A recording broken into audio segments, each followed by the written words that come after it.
ரம்மியில சொல்லுவாங்கல்ல 13 ஜோக்கரா வந்தா என்னையா பண்றது அப்படின்னு, அந்த நிலைமையில இன்னைக்கு இந்த சோஃபா மாடல் அரசு நடந்துகிட்டு இருக்கு.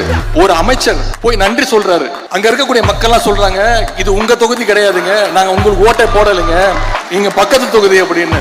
இப்படிப்பட்ட ஒரு கேடுகட்ட சோஃபா மாடல் ஆட்சி தான் இன்னைக்கு தமிழ்நாட்டில் நடந்துகிட்டு இருக்கு. ஜெயிச்சவங்க எல்லாம் யாரும் தெரியுமா? இப்ப அமைச்சராக இருக்கிறதா யாரு தெரியுமா?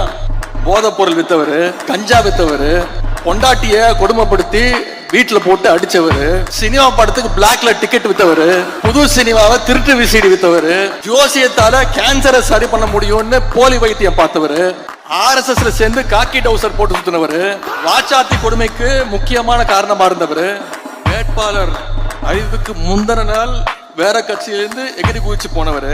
இவங்கெல்லாம் இன்னைக்கு ஆளுங்கட்சியுடைய சட்டமன்ற உறுப்பினர்கள், அமைச்சர்கள். இவங்க பேரும் முதலமைச்சருக்கு தெரியாது.